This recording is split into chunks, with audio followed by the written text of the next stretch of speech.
Hello guys, welcome back to our channel mostly Telugu. అయితే కీలకమైన 13వ వారం ఎలిమినేషన్ ట్విస్ట్ బయటకు వచ్చేసింది. ఈ వారం డబుల్ ఎలిమినేషన్ ఉండబోతుండగా టేస్టీ తేజ, పృథ్వీలు ఎలిమినేట్ అయ్యారనేది లేటెస్ట్ అప్డేట్. కాగా ఈ సీజన్ లో పృథ్వీ అసలు 13వ వారం వరకు వస్తాడని ఎవరు ఊహించలేదు. పైగా అతను ఏకంగా 10 సార్లు నామినేషన్స్ లోకి వెళ్లి సేవ్ అయ్యి హౌస్ లో ఉన్నాడంటే ఏదో గాలివాటంగా ఉన్నాడని కాదు. ఖచ్చితంగా అతని గేమ్ ఇష్టపడి సపోర్ట్ చేయడం వల్లే అతను ఇన్ని వారాలు హౌస్ లో ఉండగలిగాడు. కానీ ఎలిమినేట్ అయ్యాడంటే మాత్రం అతను గ్రూపిజం వల్లే. ఒకవేళ ఇదే ఆట ఒంటరిగా ఆడి ఉంటే ఈ రోజు పృథ్వీ ఖచ్చితంగా టాప్ 5 లో ఉండేవాడు. మీ ఒపీనియన్ కింద కామెంట్ బాక్స్ లో తెలియజేయండి. ఎందుకంటే ఫిజికల్ టాస్క్లలో అతని స్ట్రెంగ్త్, నామినేషన్స్ లో క్లారిటీ, డిస్కషన్స్ లో క్లియరెన్స్ ఇవన్నీ పృథ్వీకి ఉన్న బలాలే. కానీ బలం అనుకున్న అతని స్నేహమే బలహీనత అయింది. ఎప్పుడు మనం ఒక్కడిని గెలిపించాలని ఆడితే గెలవలేం, ముందుకు వెళ్ళలేం. మనం గెలవాలని మన ఆట మనం ఆడితేనే ముందుకు వెళ్ళొచ్చు. ఎప్పుడు నిఖిల్ కోసం లేదంటే తన కన్నడ గ్రూప్ కోసమే ఆడేవాడు. తన కోసం తాను ఆడింది లేదు.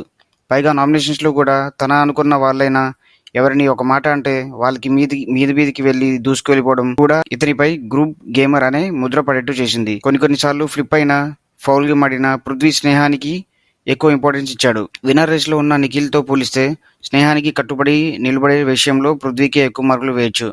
ఫ్రెండ్షిప్ విషయంలో జెన్యున్ గానే అనిపించాడు. ఇక అతనికి పెద్ద డ్రాబ్యాక్ అంటే విష్ణుప్రియతో లవ్ ట్రాక్. నిజానికి పృథ్వీకి విష్ణుప్రియ అంటే ఇష్టం లేదు. అనేక సందర్భాల్లో ఇలాంటివి తనకి ఇష్టం ఉండవని చెప్పి చూశాడు. కానీ విష్ణుప్రియ పదే పదే మీద పడటంతో మరుడిలో మగతనం పోటీ పడలేక లొంగిపోయింది. ఓవైపు ఇలాంటివి నాకు ఇష్టం ఉండవు, రిలేషన్షిప్లు వద్దు అంటూనే విష్ణు అతుక్కొని పోవడం, పదే పదే విష్ణుప్రియతో సేవలు చేయించుకోవడం అంతా అసహ్యంగా ప్రవర్తించారు. అయితే ఇందులో విష్ణుప్రియ తప్పు 90% ఉంటే పృథ్వీ తప్పు 10%. ఈ పత్తేపారాన్ని పక్కన పెడితే రోహిణి, తేజ, అవినాష్లను ఆడలేరు, గెలవలేరు అని హేళన చేయడం, వాళ్ళని చిన్న చూపు చూడడం కూడా పృథ్వీకి మైనస్ అయింది.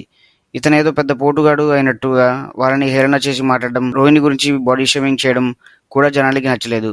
పైగా ఆడలేవు, గెలవలేవు అని హేళన చేసిన రోహిణి చేతిలోనే చావుదెబ్బ తిన్నాడు. మెగా చీఫ్ టాస్క్ లో వరుస విజయాలతో పృథ్వీని చావుదెబ్బ కొట్టింది. రోహిణి తన గెలుపుతో పృథ్వీ గర్వం, అహంకారం అనిగెట్టు చేసింది. పృథ్వీని కుమిలి ఏడ్చేటట్టు చేసింది. నామినేషన్స్ లో అవినాష్ ని తక్కువ చేసి మాట్లాడాడు. నువ్వు ఆడలేవు, గెలవలేవు అని అతన్ని నామినేట్ చేశాడు. కానీ ఆడలేడన్న అతనే టికెట్ టు ఫినాలే గెలిచి సీజన్ 8 ఫస్ట్ ఫైనలిస్ట్ అయ్యాడు.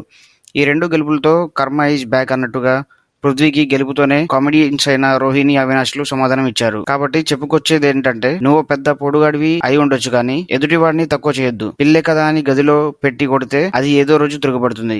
మరి ఈ సీజన్ లో మీరు ఎవరు గెలుస్తారనేది కింద కామెంట్ బాక్స్ లో తెలియజేయండి. నిఖిల్లా, గౌతమ? ఖచ్చితంగా కింద కామెంట్ బాక్స్ లో తెలియజేయండి. మరి ఇలాంటి ఇంట్రెస్టింగ్ వీడియోస్ కోసం మన ఛానల్ ని సబ్స్క్రైబ్ చేసుకోండి.